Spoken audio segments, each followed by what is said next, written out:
Après plus de 3 ans de travaux et de nombreuses péripéties ayant ralenti le chantier, les nouvelles halles de Dax étaient officiellement inaugurées le 15 octobre dernier.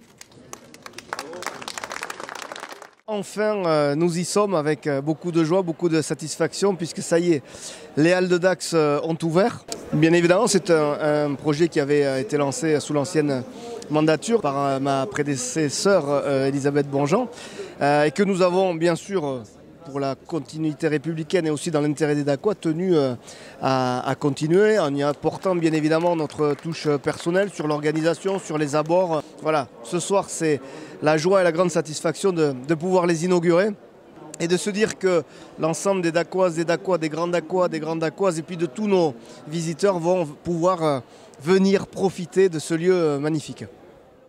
Une nouvelle structure entre tradition et modernité, afin de garder l'identité de cet édifice présent dans la ville depuis le 19e siècle.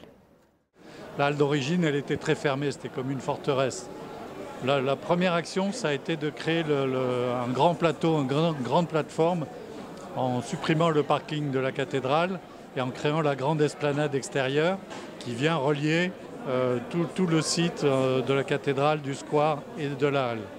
La deuxième action, ça a été d'ouvrir les façades est et ouest en cassant le haut des arcades pour créer des balcons de façon à ce qu'on sente qu'il y avait un premier étage, ce qui était invisible auparavant. La troisième grande action, ça a été de créer une énorme toiture en zinc qui n'existait pas du tout avant pour redonner le langage des halles au bâtiment.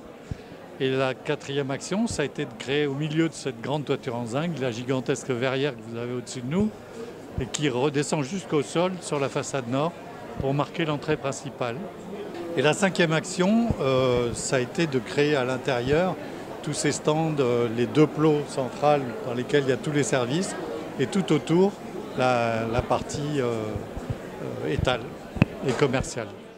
Avec ses 20 étals de bouche, son bar-restaurant et les nombreuses animations qui seront proposées prochainement, les halles de Dax deviendront le poumon économique et gastronomique de la ville. La volonté était de faire un quartier populaire autour des halles, comme il peut y avoir dans de grandes villes. Et nous, on le fait à la taille de Dax. Un quartier populaire le samedi matin, le dimanche, enfin en semaine. Alors historiquement, il y avait 5 commerçants qui étaient sous le chapiteau des halles provisoires. Ont été rajoutés 16 commerçants supplémentaires, de nouveaux commerçants, on va dire.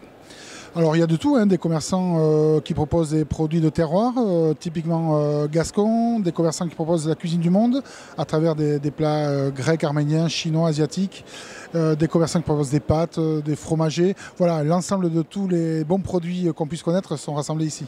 On est très fiers et très heureux, ça fait 1 an depuis que j'ai pris en fonction d'adjoint au maire au commerce. Il n'y a pas un jour où je n'ai pas pensé à tous les commerçants des halles parce que c'est des personnes formidables qui se sont accrochées, qui ont patienté. Je suis vraiment fier d'être l'élu au commerce de ce beau bâtiment et de ces beaux commerçants.